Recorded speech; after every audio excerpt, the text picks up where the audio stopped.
मैं ममता कुमारी सिंह SS+2 गोला से, और मैं आज फिर से आप लोगों के सामने हमारे लॉकडाउन ई पाठशाला DC रामगढ़ के तहत आप लोगों के सामने हूँ क्लास 10th की केमिस्ट्री का रसायन शास्त्र का चैप्टर 3 लेकर के।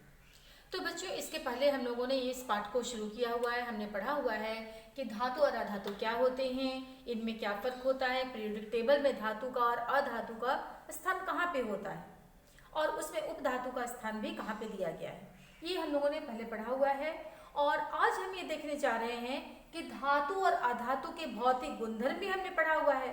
भौतिक गुणधर्म किसे कहते हैं, ये पिछला थोड़ा सा हम लोग फिर से रिवीजन कर लेते हैं बच्चों कि भौतिक गुणधर्म क्या है।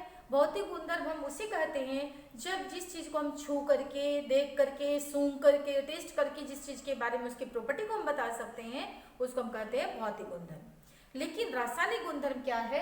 रासायनिक गुणधर्म हम उसे कहते हैं जब किसी के साथ में उसकी प्रतिक्रिया कराई जाती है, अभिक्रिया कराई जाती है, उसके फलस्वरूप उत्पाद बनता है, अलग डिफरेंट उत्पाद बनता है, तब उसको हम लोग रासायनिक गुणधर्म कहते हैं, रासायनिक प्रतिक्रिया कहते हैं। तो बच्चों, आज हम लोग देखने जा रहे हैं कि धातु किस तरह से अपने रासायनिक गुणधर्म को प्रदर्शित करता है। तो इसमें पहला हम लोग देखेंगे कि धातु का वायु में दहन, यानी किसी भी धातु का ऑक्सीजन के साथ में क्या वो प्रतिक्रिया देता है, किस तरह से वो अभिक्रिया करता है। तो वायु अगर हम कहें तो ऑक्सीजन के साथ ही हम लोग इसको समझ सकते हैं। आप यहाँ देख सकते हैं धातु जब ऑक्सीजन के साथ में प्रतिक्रिया करता है तो उस संगत धातु का ये ऑक्साइड बनाता है।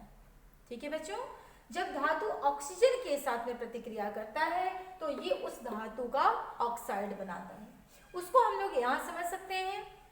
कॉपर को जब ऑक्सीजन के साथ में गर्म किया जाता है बच्चों, इसको हम लोग इस तरह से दिखा सकते हैं। जब कॉपर को ऑक्सीजन में गर्म किया जाता है ऑक्सीजन की उपस्थिति में, तो ये कॉपर का ऑक्साइड बनाता है। आप उसको ऐसे दिखा सकते हैं, कॉपर का ये ऑक्साइड बना रहा है। इसी तरह इसी के जैसे अल्युमिनियम भी ऑक्सीजन की उपस्थिति में अल्युमिनियम के का ऑक्साइड बनाता है। वैसे ही जिंक भी है, जिंक भी ऑक्सीजन के साथ में जिंक का ऑक्साइड बना रहा है। यानी हम लोग यही कह सकते हैं कि धातु ऑक्सीजन की उपस्थिति में, वायु की उपस्थिति में धातु के ऑक्साइड इस तरह से वो बनाता है। लेकिन बच्चों, कुछ ऐसे भी धातु होते हैं जो हम लोग जानते हैं कि धातु की जो ऑक्साइड बनते हैं इनकी प्रकृति कैसी होती है। इनकी प्रकृति बच्चों क्षारीय होती है। क्षारीय मतलब आप समझ सकते हो बेसिक होता है, नेचर इसका बेस होता है, क्षार का इसका नेचर होता है।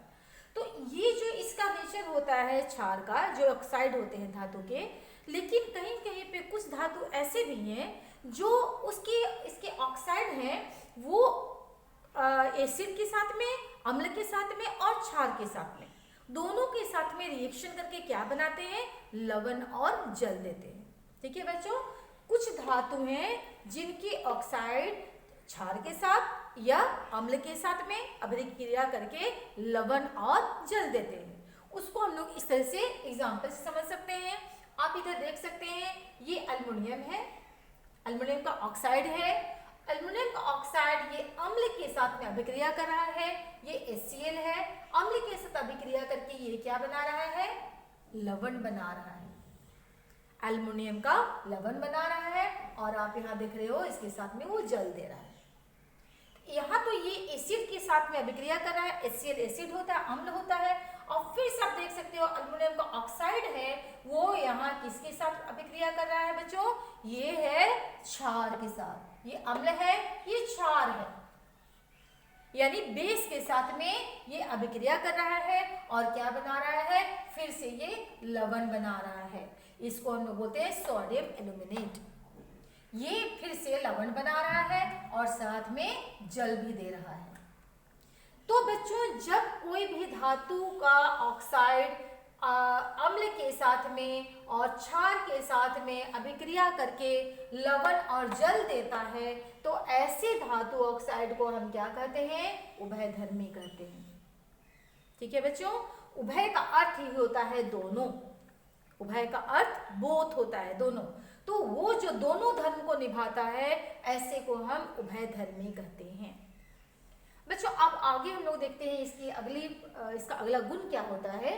अगला गुण है बच्चों की, जो कोई भी धातु के ऑक्साइड जब बनते हैं, ये धातु के ऑक्साइड हैं, ये धातु के ऑक्साइड अधिकांशतः ज्यादातर जल में अघुलनशील होते हैं, ये घुलते नहीं हैं। लेकिन कुछ हैं जो घुलनशील भी होते हैं, जैसे सोडियम और पोटेशियम। सोडियम घुल करके सोडियम हाइड्रोक्साइड देता है और पोटेशियम घुल करके पोटेशियम हाइड्रोक्साइड देता है। इस तरह से कुछ धातु हैं जो घुलनशील भी होते हैं। आगे हम लोग बढ़ते हैं बच्चों, अभी देखते हैं कि कुछ धातु हैं, हम लोग धातु के रासायनिक गुणधर्म पढ़ रहे हैं, तो कुछ धातु ऐसे भी हैं जो वायु में तीव्र प्रतिक्रिया करते हैं, उनके साथ में बहुत तेजी से प्रतिक्रिया होती है, अभिक्रिया होती है। लेकिन कुछ ऐसे भी धातु हैं जो बिल्कुल भी धीमी गति से प्रतिक्रिया करते हैं, बहुत स्लो रिएक्शन उनके साथ होता है। और कुछ ऐसे हैं जिनके साथ में वायु में या ऑक्सीजन में प्रतिक्रिया होती ही नहीं है। उसको हम लोग देखते हैं बच्चों। तीव्र प्रतिक्रिया करने वाले धातु हैं सोडियम और पोटेशियम। आपने ये पहले भी पढ़ा हुआ है कि सोडियम है और पोटेशियम है, ये बहुत तेज तीव्र अभिक्रिया करते हैं, जिस कारण इसको हम लोग केरोसिन में डुबो कर रखते हैं। केरोसिन तेल में इसे डुबो कर रखा जाता है, क्योंकि खुले में वायु में रहने पर ये बहुत तेजी से आग पकड़ लेता है। आग पकड़ने के कारण इसको सुरक्षित रखने के लिए हम लोग इसको केरोसिन के तेल में भी डुबो करके रखते हैं। लेकिन कुछ है, जैसे है आयरन है, जिंक है, कॉपर है, लेड है, कॉपर है और लेड है, कुछ ऐसे धातु भी हैं जो बहुत ही धीमी प्रतिक्रिया करते हैं। और साथ में हम लोग देखते हैं गोल्ड और सिल्वर, Au और Ag, इसको हमने देखा पीरियोडिक टेबल में, इसका स्थान कहाँ पे है आपको वो भी याद होगा।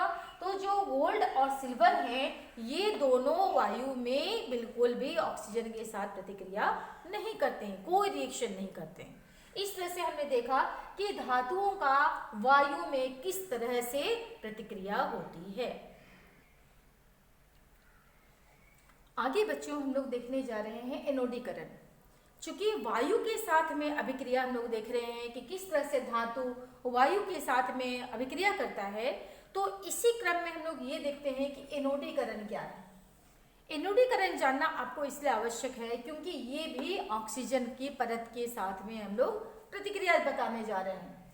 तो बच्चों, एल्युमिनियम की मोटी ऑक्साइड की परत को बनाने की प्रक्रिया को हम एनोडीकरण कहते हैं।